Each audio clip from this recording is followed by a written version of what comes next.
Nesse final de semana, nós temos vivenciado e recebido, já falei da Conferência Flechas, nós temos recebido preletores, pastores, amigos queridos, que têm muito nos abençoado nesse final de semana. E hoje pela manhã, o nosso preletor é o pastor Davi Lag, eu quero convidá-lo para estar aqui conosco. Aleluia. Você pode aplaudir ao Senhor pela vida dele. Glória a Deus. Antes de passar a palavra ao pastor Davi, o pessoal da integração está me lembrando, se tem lugares no meio, próximo a você, quero pedir que você vá para esses lugares do meio para liberar as pontas. Nós temos pessoas que estão em pé, esperando um lugar ali. Eu já vi lugares aqui à minha direita, para o pessoal da integração, aqui no meio também, aqui à minha esquerda também. Então, se você tem lugares próximos a você que estão vagos aí, para liberar para o pessoal que está chegando. Então, como eu disse, nesse final de semana nós estamos vivenciando a Conferência Flechas. Nós vamos orar pela vida do pastor Davi Lago. Eu quero pedir que você estenda a sua mão para cá. Nós vamos pedir que o Senhor, tudo aquilo que o Senhor derramou sobre ele possa transbordar sobre as nossas vidas. Deus, Pai amado, muito obrigado por essa manhã. Muito obrigado por tudo que já vivenciamos, por tudo que já experimentamos no Senhor. E nessa manhã nós oramos para que aquilo que o Senhor já derramou sobre a vida do pastor Davi Lago, ele possa transbordar sobre as nossas vidas. E que os nossos corações sejam um solo fértil para recebermos a tua boa e preciosa palavra. E é no teu santo nome que nós oramos. Amém e amém. Graça e paz, amada igreja. Trago um abraço afetuoso, carinhoso de toda a nossa comunidade, Primeira Igreja Batista da cidade de São Paulo, em especial um abraço do nosso pastor Paulo Eduardo, ao nosso amado pastor Silvado, Edi, essa igreja tão maravilhosa, que é uma inspiração para nós já há tantos anos. Temos amigos aqui, pastor Mateus, o Lucas, pastor Marcos, o Deltan, e que Deus continue prosperando essa casa de oração, que Deus continue expandindo e alargando as fronteiras dessa igreja para a glória do Senhor. Amém, queridos? Trago também um abraço da minha esposa, Natália. Eu sou o Davi, eu tenho 22 anos já de ministério de palavra. Não parece, né, gente? Mas eu sou maior de idade também. E 22 anos já pregando a palavra de Deus. Nós temos uma filhinha, eu e a Natália. A Natália, ela é cantora lírica, ela é soprano, né? Ela fica o dia inteiro, às vezes, ensaiando uma nota só. Eu saio de casa, ela está lá. Oh! Aí eu saio, quando eu volto, ela está lá. Oh! Da mesma coisa, né? E até, eu brinco que até a risada da minha esposa é lírica. Ela ri assim. Oh! Ela ri. A Natália é serva de Deus. Ela está agora, nesse momento, lá com o Ministério Infantil da PIB São Paulo. E a nossa filhinha Maria está com 10 aninhos, uma menina também abençoada. Quando ela era pequenininha, eu conto essa história, ela era pequenininha, a gente sempre ora, né, com ela toda noite. A gente unge ela antes de dormir, quando ela era pequenininha. Um dia nós chegamos no quarto, ela estava com um vidrinho de óleo de unção, assim, bebendo, ungida, gente, por dentro e por fora, minha filha, tá vendo? Falei, louvado seja Deus. Bom, o tema que me passaram aqui, pastor Mateus colocou para a gente conversar nessa manhã, né, no primeiro culto agora, também os queridos que estão nos acompanhando aí no campus Uberaba, no campus Pinhais, Deus abençoe vocês aí, é sobre transbordar o amor de Deus na sociedade, transbordar as virtudes de Deus na sociedade. E aí eu pensei, um dos textos centrais na Bíblia, né, sobre esse tema, vamos ler juntos, Mateus 5, verso 13 ao verso 16, é um texto onde Jesus, um dos textos onde essa temática é abordada diretamente na Escritura. Diz assim, texto conhecido, muitos sabem de cor, Mateus 5, verso 13. Vocês são o sal da terra. Mas se o sal perder o seu sabor, como restaurá-lo? Não servirá para nada, exceto para ser jogado fora e pisado pelos homens. Vocês são a luz do mundo. Não se pode esconder uma cidade construída sobre um monte. Também ninguém acende uma candeia e a coloca debaixo de uma vasilha. Ao contrário, coloca no lugar apropriado e assim ilumina todos que estão na casa. Assim, brilhe a luz de vocês diante dos homens, para que vejam as suas boas obras e glorifiquem ao Pai de vocês que está nos céus. Que a palavra do Senhor, ela possa frutificar nas nossas vidas, em nome de Jesus. Amém, queridos? O cristão, a pessoa cheia de Jesus, é uma consequência natural que ela vai impactar as pessoas perto dela. Por quê? Porque ela tem a presença do Senhor. Ela tem a presença do Espírito Santo. Então a Bíblia apresenta inúmeras metáforas, muitas metáforas mesmo sobre esse assunto. Por exemplo, Paulo falou que nós temos o aroma de Cristo, o cheiro de Cristo, o perfume de Cristo. Uma pessoa perfumada, quando ela chega, como é que é? O perfume muda o ambiente, o perfume muda a atmosfera. Tem gente que está até triste, chega uma pessoa cheirosa, você fica feliz, por quê? Transforma, o olfato transforma, é agradável, é agradável. Já pensou? Você olha, outro exemplo, fermento. O fermento, vocês são um fermento. O fermento, pouco fermento, é capaz de alterar toda a consistência da massa, ele transforma a massa. Então, são muitas metáforas. Aqui, existem duas das mais importantes. O próprio Senhor Jesus vai dizer, olha, vocês são o sal da terra, vocês são a luz do mundo. Ou seja, o sal, quando ele penetra o alimento, a comida, ele muda o sabor, ele transforma o sabor daquela comida. Muito sal preserva o alimento. Ontem, querido pastor Richard Guerra, estava aqui também na conferência, ele falou, como é que chega, por exemplo, um bacalhau de longe, de outro continente, porque está salgado, então ele evita a putrefação, ele evita que as bactérias cresçam. Então, quer dizer, o sal transforma, o sal conserva, o sal tem uma simbologia muito bonita em Israel. Ele também é ligado às ofertas, a sacrifícios, é um dos símbolos da aliança no Antigo Testamento. Então Jesus falou, olha, vocês são o sal. Vocês, quando estiverem em algum ambiente, vão mudar aquele ambiente. Sem a igreja, a sociedade apodrece, fica corrupta. Sem a igreja, a sociedade fica sem gosto. É por isso que a igreja é a maior escola de liderança da história da humanidade. No curso dos últimos séculos, no curso dos últimos 2000 anos, nenhuma outra instituição formou mais líderes, líderes civis, líderes políticos, criou instituições que remodelaram a humanidade do que a igreja.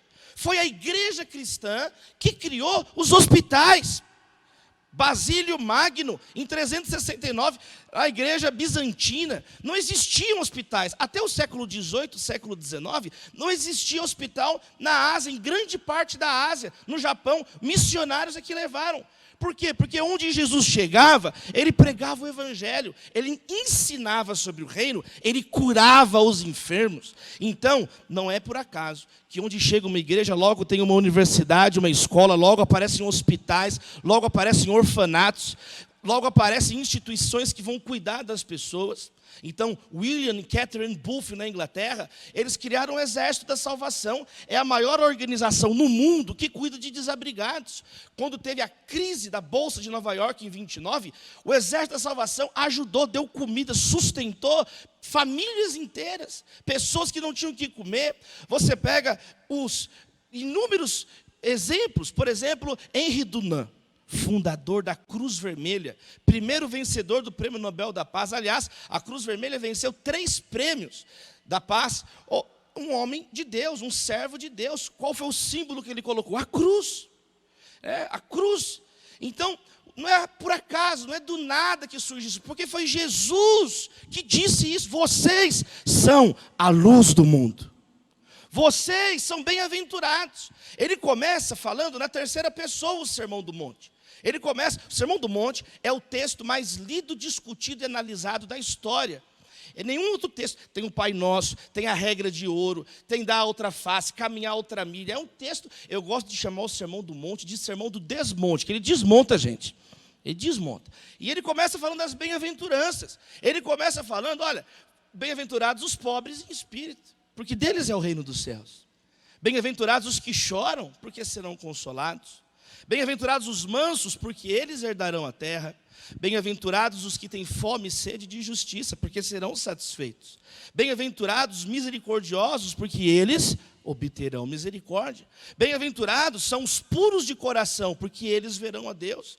Bem-aventurados os pacificadores, porque serão chamados filhos de Deus. Bem-aventurados os perseguidos por causa da justiça, porque deles é o reino dos céus. E Jesus fala então sobre a perseguição, e aí ele sai da terceira pessoa, eles, os bem-aventurados, e vem para a segunda pessoa, vocês são o sal da terra, vocês são a luz do mundo. Ou seja, se nós formos pessoas na presença de Deus, com o DNA do reino de Deus, com o amor de Jesus na nossa vida, a consequência, quantos estão entendendo, amém, queridos? A consequência natural é transbordar, a consequência natural é brilhar, é as pessoas olharem, peraí, essa pessoa é diferente.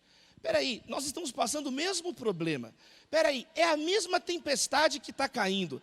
Mas enquanto a minha casa está caída na areia, aquela pessoa está na rocha, ele é diferente. Olha só, é a mesma provação, é o mesmo teste. Só que enquanto nós aqui estamos tudo arrebentado, eles estão firmes, eles estão passando por luta, mas estão dando glória a Deus, estão louvando a Deus, tem algo diferente no semblante, tem algo diferente no modo de falar, tem algo diferente que eu não entendo o que é. E aí a pessoa começa a sentir o quê? Sede, porque o sal também dá sede. O caráter disséptico do sal, ele dá sede nas pessoas, e a pessoa então começa a olhar, o que essa pessoa tem de diferente? Essa manhã, nesses minutos, eu quero destacar, nesse texto riquíssimo da palavra de Deus, mas o que eu queria destacar aqui para a gente orar, são os dois desafios que Jesus apresenta nessa passagem. Por que então muitos cristãos não salgam? Por que então muitas pessoas são da igreja, estão no banco da igreja, a vida inteira na igreja, mas nunca levaram uma pessoa para Cristo? Nunca ninguém sequer perguntou qual a razão da sua esperança. Nunca, não gera impacto nenhum. Ninguém está nem aí, ninguém olha, ninguém sabe. Por que tem gente assim? Jesus fala sobre isso nesse texto. E nós vamos pedir a bênção dele para a gente sair daqui brilhando. Amém, queridos? Para a glória dele. Em primeiro lugar, Jesus ele fala, o sal não pode perder o seu sabor. Então, Jesus ele fala sobre o cristão, o discípulo, não perder a essência, não perder o conteúdo. Há várias maneiras que a Bíblia fala essa mesma coisa. Por exemplo, Paulo vai usar a ideia do fogo. Ele vai dizer assim lá em Tessalonicenses, olha, não extingais o espírito. Não deixa o espírito apagar na sua vida. A tendência é a nossa vida virar cinzas frias. Aí Paulo fala, mantenha a chama do espírito acesa, mantenha o fogo. Por isso que nós precisamos nos reunir, por isso que nós precisamos congregar, por isso que nós precisamos orar. São as disciplinas espirituais. É como na tradição batista a gente fala, os meios da graça, a ceia do Senhor. É nós estarmos vinculados no corpo de Cristo, ligados no corpo de Cristo. O problema é que muitas pessoas começam então a perder a essência. Ainda tem a fachada de cristão, ainda tem a fachada religiosa, mas por dentro, é como a Bíblia diz, é um sepulcro caiado. Está pintado por fora, adornado por fora, mas por dentro são ossos podres. Por dentro tem um cadáver. Em nome de Jesus, é manhã de ressurreição na nossa vida. Amém, queridos? Não podemos nos tornar, então, essas pessoas hipócritas. Você pode ser de família crente. Eu contei um pouquinho aqui no primeiro culto da minha família. Eu sou filho de pastor, neto de pastor, bisneto de pastor. Na minha casa, o cachorro é pastor alemão e o outro é pastor belga. É pastor para todo lado que você possa imaginar, fundador de igreja, plantador de igreja, tudo na igreja, sabe? O meu irmão, eu tenho o irmão Lucas, um dia o Lucas chegou, a gente era criança, ele chegou, Davi, eu recebi Jesus como meu salvador no culto hoje. Eu falei, eu já recebi Jesus 80 vezes. Quer dizer, filho de pastor folgado, acha que sabe tudo, porque está na igreja, porque cresceu na igreja, e esse é um problema. Às vezes a gente começa a ficar tão ambientado no meio da igreja, que a gente pensa que a gente é crente, e não tem uma evidência de Jesus em nós. Não tem uma gota de misericórdia na nossa vida. Especialmente num país como o Brasil. Por quê? O Brasil é um país onde, de acordo com o IBGE, quase 90% dos brasileiros professam a fé cristã, ou evangélico ou católico. Então, às vezes a gente fica até mal acostumado no Brasil. Onde você olha tem símbolos cristãos. Olha o estado, a cidade em que nasci, São Paulo. É o nome do apóstolo. Né? Olha, eu estava vendo uma notícia, né? Salvador na Bahia. Salvador. Belém do Pará. Né? Teve uma notícia no passado, um traficante que o apelido dele, o nome dele é Capeta. Ele foi preso em Vitória. A notícia era assim: Capeta é preso no Espírito Santo. Louvado seja Deus, amém, queridos? Só no Brasil que tem uma notícia dessa. Por quê? Porque a gente fica tão acostumado, a gente nem percebe, né? A gente já sabe que é o Estado, a gente acostuma, mas não deixa de ser engraçado. Você para pensar, né? Rio de Janeiro, você chega no Rio de Janeiro, qual que é a primeira coisa que uma pessoa vê no Rio de Janeiro? Cristo Redentor, Tom Jobim cantando Braços Abertos sob a Guanabara. Diz que Billy Graham, quando chegou para a Cruzada, nos anos 70, diz que a primeira coisa que ele perguntou: eu quero ir para a Igreja Batista em Copacabana. Porque era o cartão postal do Brasil. Aí falaram para ele, ficaram sem graça. Billy Graham, não tem Igreja Batista em Copacabana. E aí nasceu a primeira Igreja Batista de Copacabana. Louvado seja Deus. Está lá até hoje, a igreja vai fazer 50 anos. Está lá. Então, pastor João, né? Pastor João, querido. Então, quer dizer, o Brasil, são símbolos brasileiros. Jesus. E aí, às vezes, a gente se torna esse tipo de pessoa, acostumada. A gente banaliza a fé. Eu estou na igreja, eu já sou batizado. Lá em Minas Gerais, né, eu nasci em São Paulo, cresci em Minas Gerais, formei em Minas Gerais, casei lá. Então, morei muitos anos em Minas. E lá em Minas tem a Estrada Real, com as igrejas barrocas, muito bonitas, né? Aquela história das igrejas, a arquitetura, vem gente do mundo inteiro para conhecer a arquitetura barroca, né? Tão bonita, aqueles prédios e tal. E aí os guias, eles explicam assim: olha, aqui dentro da igreja, vocês vão ver vários túmulos aqui, porque várias famílias ricas, elas tinham a crença, quem fosse sepultado dentro do templo, ia mais rápido para o céu. Meu irmão, sem Jesus, você é sepultado aqui no púlpito, você já vai daqui para os quintos dos infernos, direto, sem escala. Porque o que salva não é ter o nome no hall de membros. O que salva não é o sobrenome. Ah, eu sou batizado. Eu falei aqui no outro culto, nem todas as águas do Oceano Atlântico, Pacífico, nem todas as águas do mar podem purificar os seus pecados, mas uma gota do sangue de Jesus nos purifica de todo o pecado. Então é isso que Jesus está falando. Nós precisamos, como discípulos, ter essa essência, ter esse amor dele na nossa vida, que transborda. Por que a gente pode amar o inimigo? Porque ele nos amou primeiro. Porque Romanos 5,10 fala que ele nos amou quando nós éramos inimigos dele. Então, já que fomos amados, somos capazes de amar o inimigo. Nós blasfemávamos, falávamos contra Deus. Paulo diz, vivíamos sem Deus e sem esperança no mundo. Pedro diz, vivíamos numa maneira fútil de viver. Mas aí Jesus nos alcançou, a graça de Jesus nos alcançou, porque Deus amou o mundo de tal maneira que deu o seu Filho unigênito, para que todo aquele que nele crê não pereça, mas tenha vida eterna. Então nós entendemos essa mensagem, o Espírito Santo nos convenceu. E aí, meus amados irmãos, peraí, ele nos perdoou. Então, como fui perdoado, eu posso perdoar o outro. Eu posso perdoar quem me ofendeu. Então, a fé cristã, existe um texto, quem quiser aprofundar, filósofo chamado Paul Ricoeur. Paul Ricoeur escreveu um texto só sobre isso, chamado Amor e Justiça. É um texto clássico no século XX, onde ele estuda toda a lógica do amor que é assimétrica. O amor cristão, ele é assimétrico, ele transborda. Por quê? Porque o amor de Deus nos constrange. Quantos recebem essa palavra essa manhã? É um amor que constrange. Então não é aquele amor, não é mediocridade do olho por olho, dente por dente. Ah, você fez assim comigo, eu faço com você. Não, o amor é assimétrico. A pessoa pediu para você caminhar uma milha, você vai a outra milha com a pessoa. É diferente. Meu avô chamava Ederval, presbítero Ederval Lago. Ele foi líder ali na Igreja Presbiteriana Independente, em São Caetano do Sul. E meu avô, ele morreu muito cedo, ele morreu com 59 anos de doença de Chagas.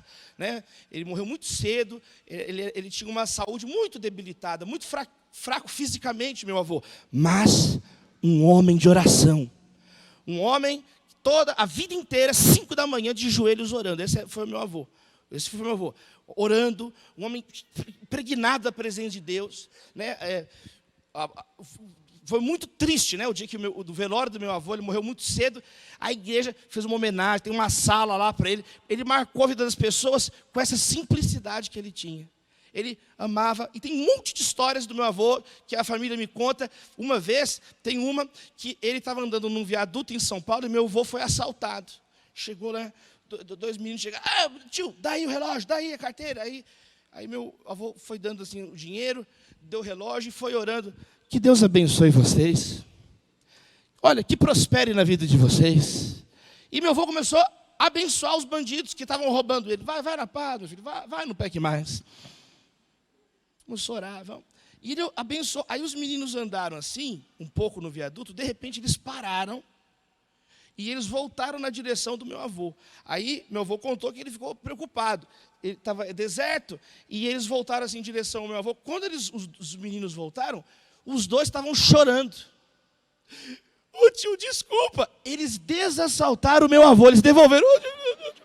Ô tio, você é uma gente boa. Aí devolveram o relógio para o meu avô, devolveram a cadeira. O meu avô, eu estava na casa dele nesse dia. Ele chegou rindo e contou. A gente ficou rindo dessa história o dia inteiro, a noite inteira.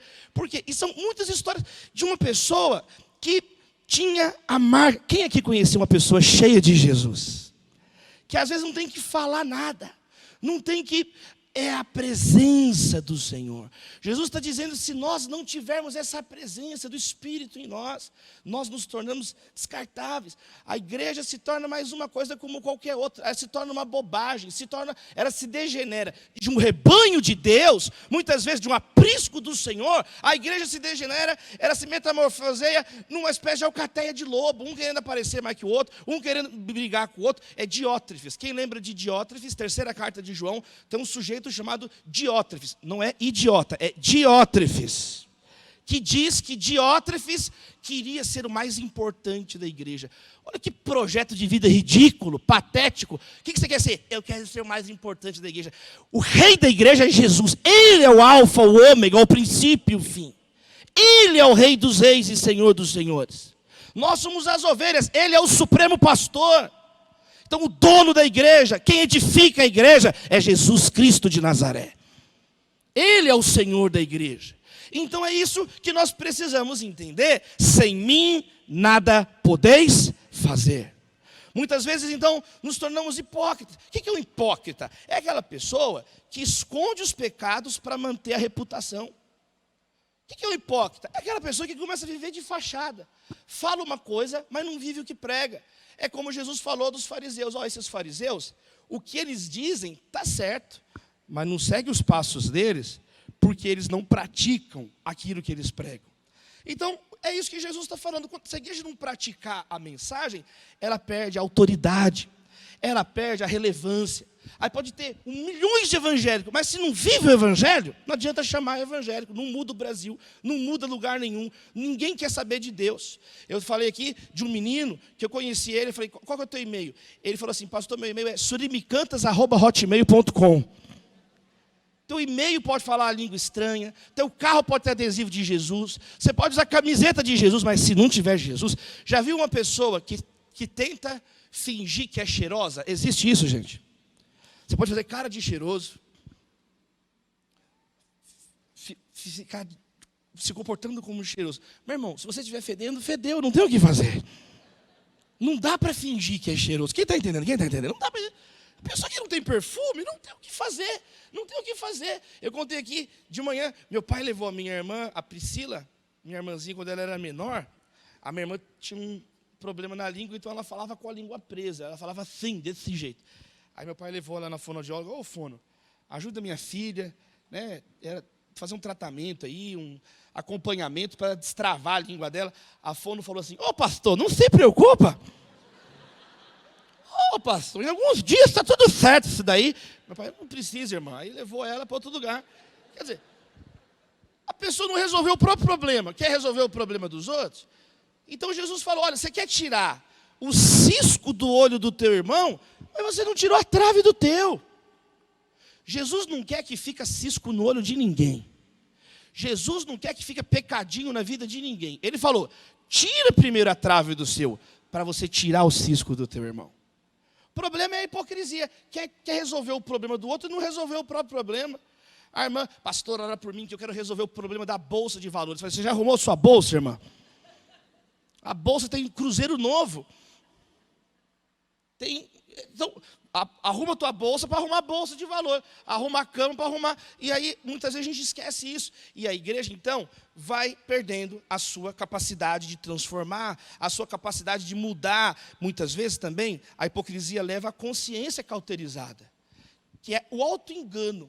Existem pessoas que se acostumaram tanto em determinado papel, que elas acreditam piamente que são cristãs. Ela se auto-enganou. Por isso que fala assim em Gálatas: não se deixem enganar, de Deus não se zomba. Por que fala isso? Não se deixem enganar, porque é possível a pessoa se enganar.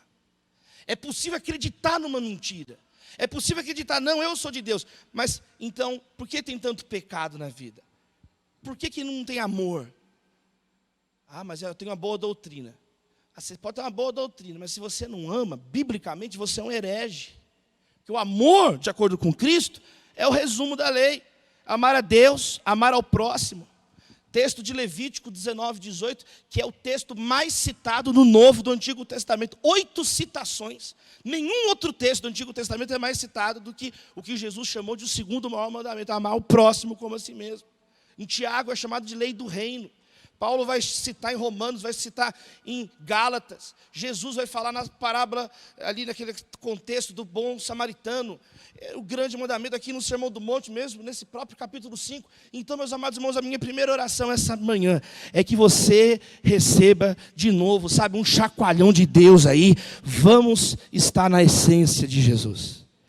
Vamos ter Jesus, esse perfume em nós. Como que a gente recupera essa essência? Pedindo perdão. Confessando pecados, sabe? Se confessarmos os nossos pecados, Ele é fiel e justo para perdoar os nossos pecados e nos purificar de toda injustiça. Então confessa, fala: Senhor, eu quero a Tua presença na minha vida, sabe? A confissão não muda Deus, a confissão muda você. Louvado seja Deus por isso. Deus sabe todas as coisas. Você acha que você esconde alguma coisa de Deus?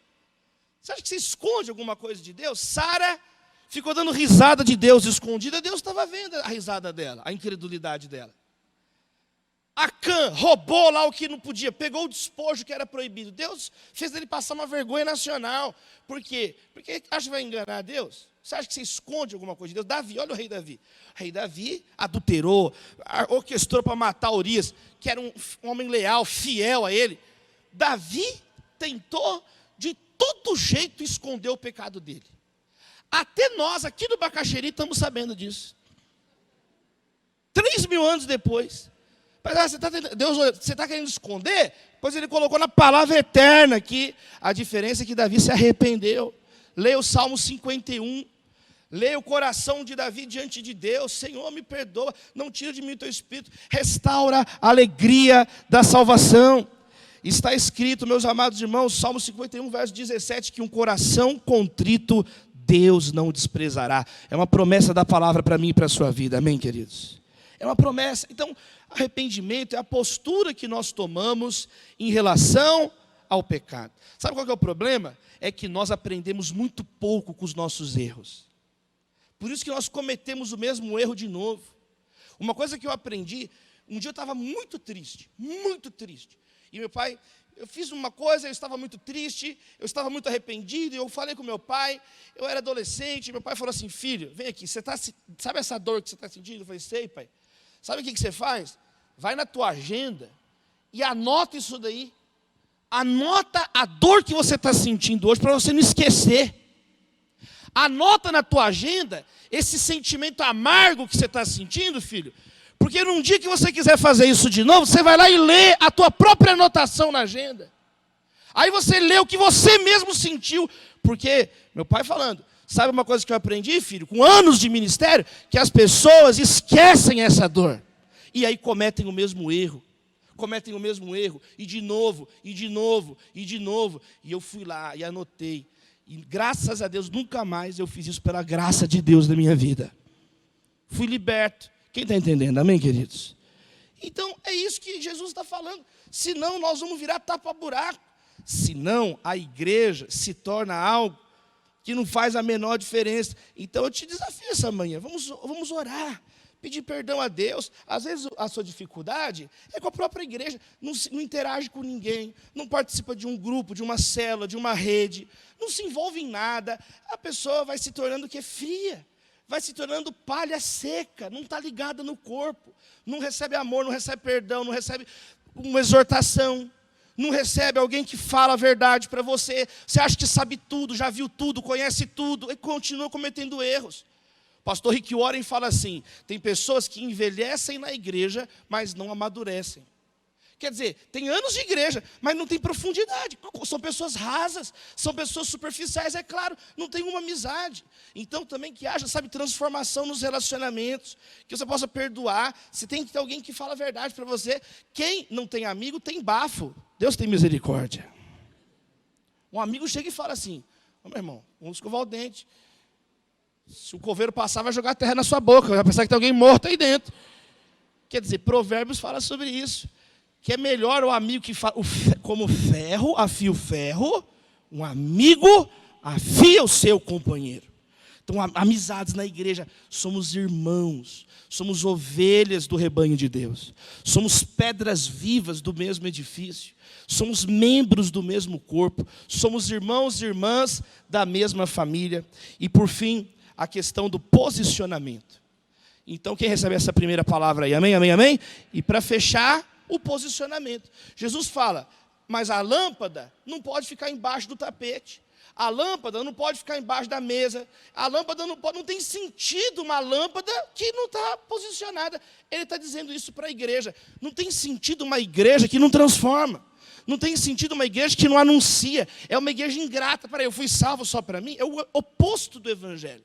O evangelho é amar a Deus, é amar as pessoas. Quando foi, Jesus, que nós fizemos isso para o Senhor?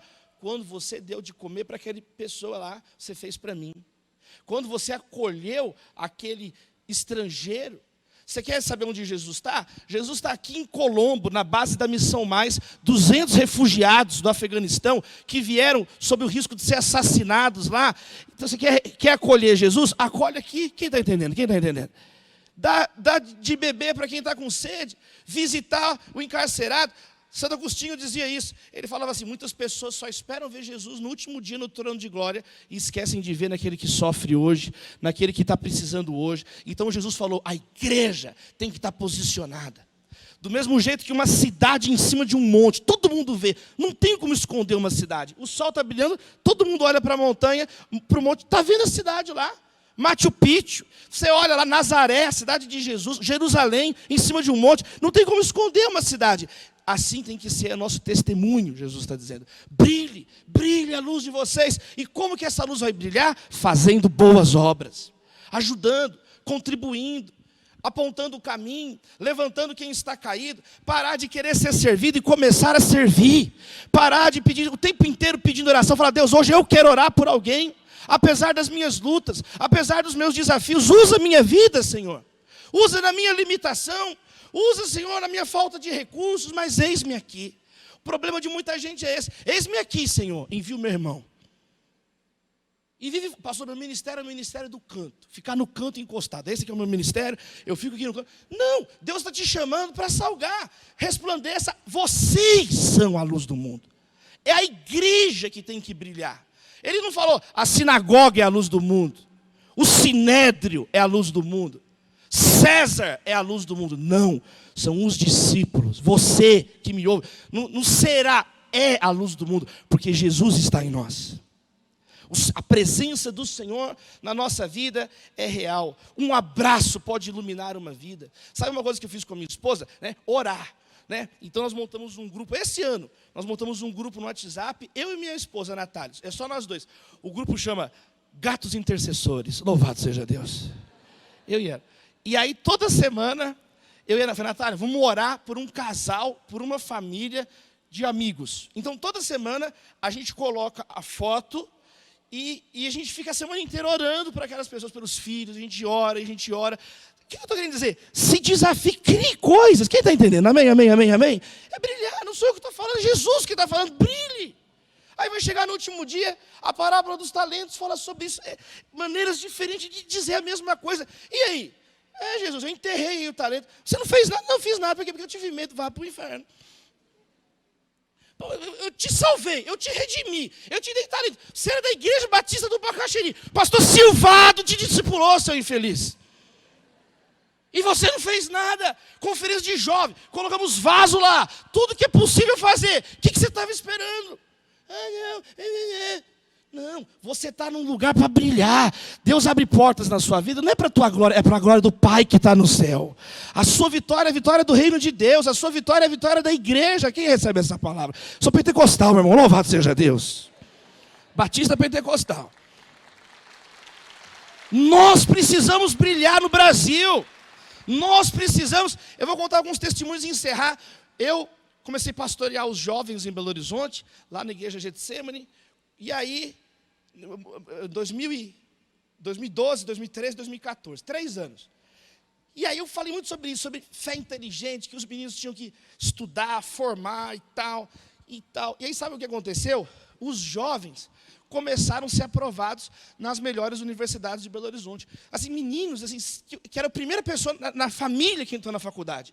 Pessoas simples, meninos que sem nenhuma condição financeira, sem nenhum... Mas a palavra começou a dizer isso para eles. Vocês não estão aqui para ficar chorando, estão aqui para brilhar, estão aqui para resplandecer algo maior do que a vida de vocês. E os meninos começaram a estudar, e aí começaram a ser aprovados nas melhores universidades. Nós colocamos 27, quase 30 jovens na faculdade de medicina da UFMG. Desde 2012, eu sou convidado para pregar em todas as formaturas de medicina da UFMG. A mulher do cerimonial chama Vanessa, ela já manda no piloto automático para mim. E aí eu vou lá, mineirinho, e chega lá, e aí... aquele monte de gente, 20 mil pessoas na formatura, não sei quantas centenas de formandos. E aí, teve uma vez que subiu uma formanda, uma médica, ela subiu toda medicamentosa, toda médica. Ela subiu e falou assim, eu vou ler um texto aqui agora. 1 Coríntios, eu falei com o padre assim, 5 São Paulo. 1 Coríntios, aí... Conhece tudo de medicina, mas não sabe ler um verso da Bíblia. Aí subiu a formanda que era crente, a menina que nós discipulamos subiu, Jaine, e foi lá e falou uma palavra, um quebrantamento no lugar. Quem está entendendo? Quebrantamento, que não é o que está falando, é a presença de Deus que você carrega. Às vezes você não vai ter nem o que dizer para a pessoa, mas é o Espírito Santo que vai estar com você, que vai conduzir. Às vezes você só vai chorar com os que choram. Às vezes você só vai chorar com os que choram. Jesus falou para nós nos alegrarmos com os que se alegram, e Jesus falou para a gente chorar com os que choram. É o ministério do consolo, é o ministério com os enlutados. É estar lá, eu estou aqui só para chorar com você, eu não tenho nem o que te falar, eu não sei explicar, eu não sei, mas eu estou aqui, você não está sozinho. Como Jesus na cruz, sofrendo, nós estamos participando dos sofrimentos de Cristo, e é isso que brilha. A pessoa olha, peraí, meus amigos não estão aqui, esse desconhecido está aqui chorando comigo. Essa pessoa não está aqui, esse aqui está aqui comigo.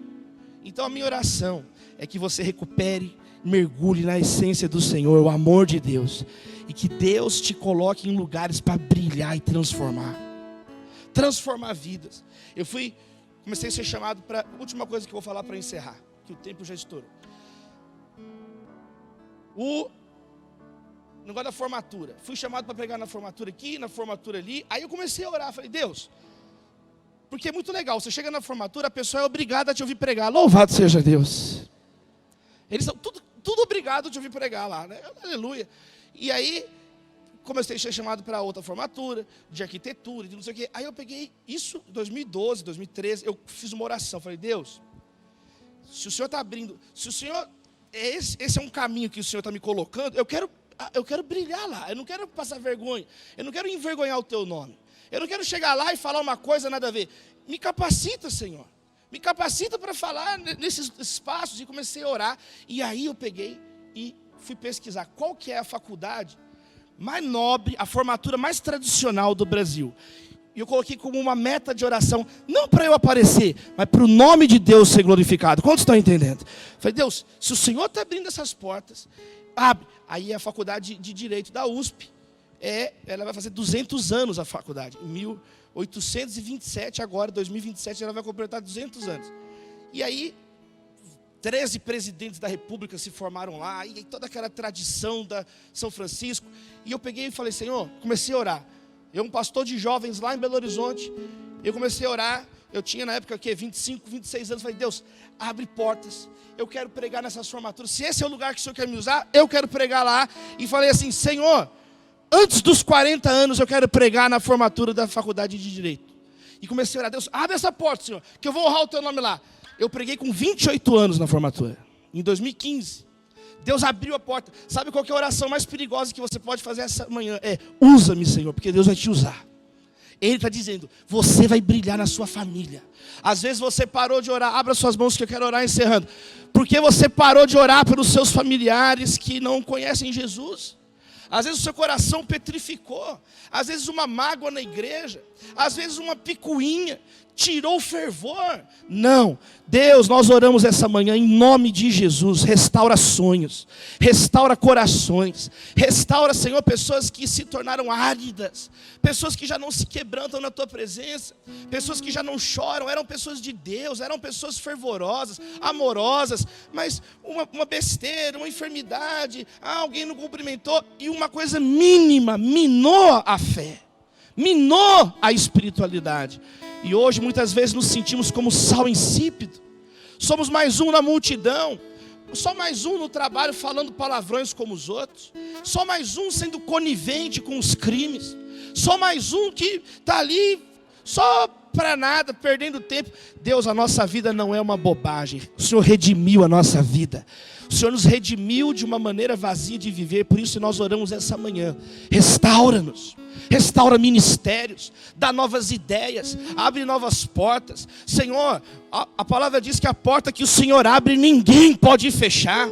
Ó Deus, que nós possamos estudar. Olha quem está fazendo provas para concursos públicos. Olha, Senhor, quem está lutando por, ó Deus, uma nova posição no trabalho. Abre essas portas para o crescimento e expansão do teu reino, ó Deus. Como o Senhor usou Lídia na Europa, que era vendedora de tecidos. Como o Senhor usou Dorcas na profissão dela, uma costureira. Como o Senhor usou pescadores simples, Pedro, João, André.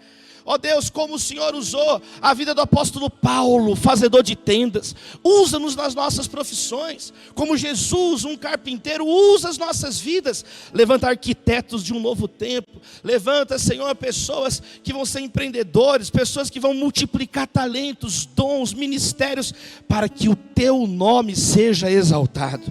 Tira de nós a vaidade, tira de nós, ó Deus, o orgulho, tira de nós a covardia, e, ó Deus, revigora, Senhor, a nossa fé. Ó Deus, abençoe a juventude dessa igreja. Obrigado por esta conferência. Obrigado, ó Deus, porque nesses dias o Senhor tem tocado a juventude dessa casa, despertado a juventude dessa casa de oração. Abençoe os filhos, abençoe as novas gerações. Nós oramos em nome do Pai, do Filho, do Espírito Santo, e a igreja diz, amém. Deus abençoe, irmãos.